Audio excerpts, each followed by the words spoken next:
still, and I think they'll ask questions and all those things like a good owner should, but you wonder how long that lasts, and there are a lot of voices in there, right? There's Doc Rivers, who they hired first, and we will never know.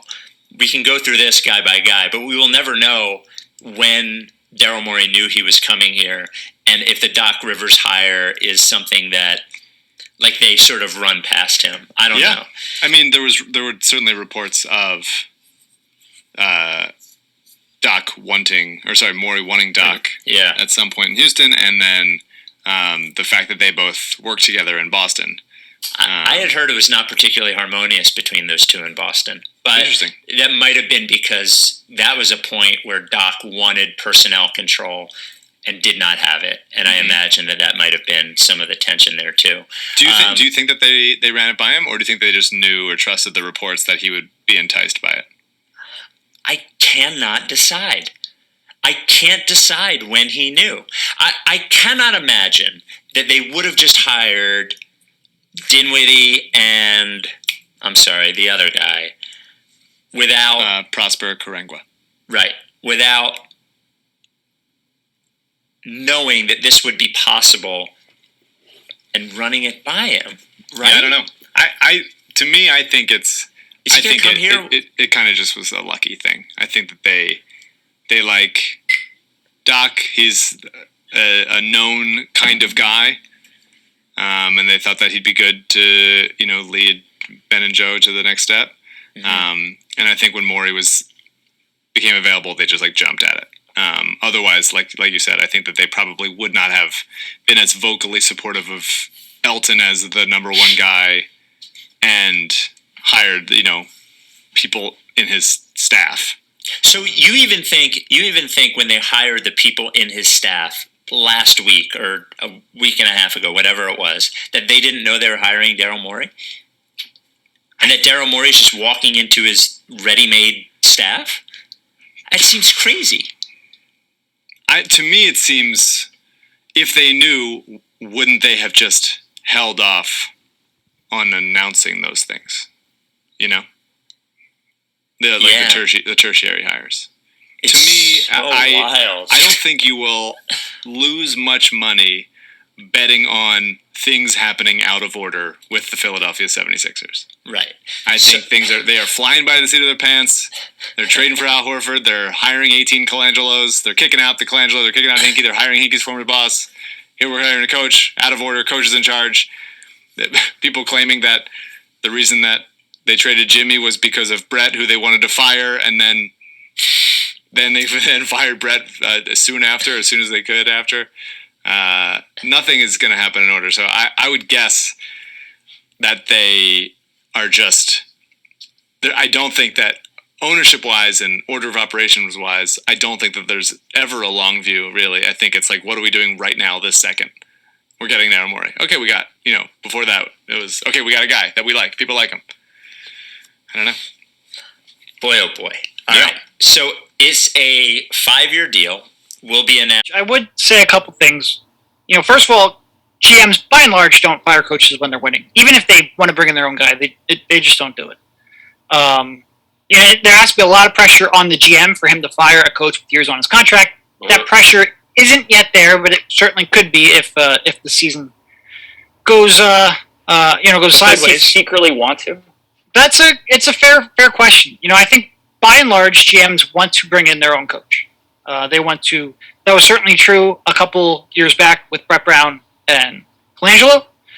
He never had the opportunity per se to do that because Brett was winning at that time, and public sentiment was on his side at that time. I'm not going to speculate too much because I just don't like Daryl. Even if he wanted to, would lie his ass off to me. And that's what he should do.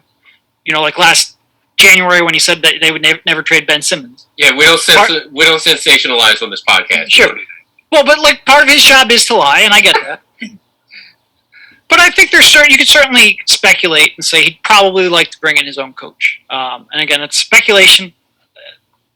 I don't know exactly what their relationship was like. And like I said, Daryl would lie to me even has lied. Well, I don't want to say has lied. Daryl has been 100% supportive. Daryl has been 100% supportive of Doc Rivers anytime I asked him. But I do think it's reasonable to think, would a GM want to bring in his own coach? And I also think if there continues to be a lot of pressure on Daryl, that increases the chances for sure. Well, a lot less scoops for the Daily Six coming now. Yeah, I wasn't worried about that anyway. Yeah, I think you mentioned that there were whispers that they might not have been close going back to their days in Boston. I remember that moment last year where Daryl signed Anthony Tolliver, and we all were thinking, oh, now he can play less Mike Scott and Dwight Howard. And Doc gets up there and he's like, minutes for Tolliver? What do you want me to do? Bench Tobias? And I thought to myself, how would Daryl hear that? Like, is that some sort of, well, I can't change what I'm doing just because Tolliver's here now? It made me think maybe they're not on the same page. Well, and like I had heard from people that they weren't super close when they were in Boston together, but they were in Boston, for 1 year, and that was like, decade and a half ago. Right. So certainly things in their relationship could have changed. And even if they weren't close in 1 year, like, okay, it was 1 year. It wasn't a long-standing relationship where they were at odds.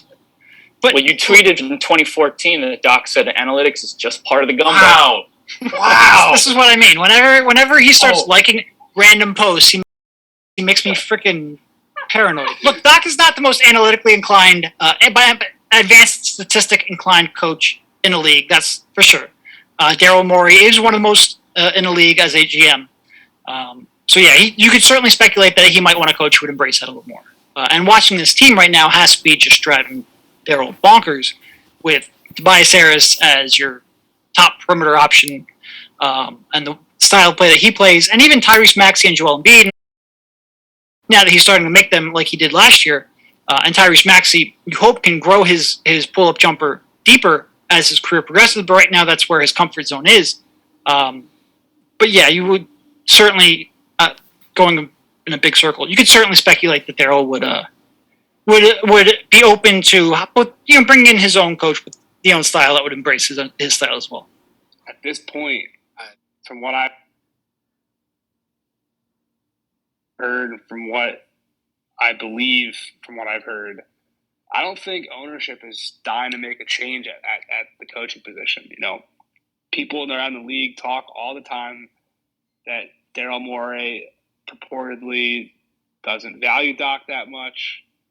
However, he was a candidate for the Rockets job before Daryl did leave. And it's just, there's a lot of money owed to Doc over the next 3 seasons. He's got $8 million average annual salary. Well, I guess it's just annual salary. He's not a player with sliding scales. He's got $8 million salary, and goes through 24-25. So that's 3 more years, $24 million. Look, I had a conversation with someone today about how the Lakers' slow coaching process is partially being held up by them waiting to be able to talk to Quinn and Doc Rivers. Mm-hmm. And could they formally request to interview Doc? Sure. Will it happen? I mean, it seems like it might. But will Philly be letting Doc walk? No. In that scenario where he's still someone they want, and a trade for a coach is not something the Lakers really have the assets for right now, being that they're already asset strapped trying to move off of Russell Westbrook. I also do believe that part of the Lakers' holdup in their coaching search is waiting to see what their roster is going to look like, and then pair that coach with or without Russ and LeBron and AD. No, not all those guys, with or without Russ. LeBron and AD are going to be there.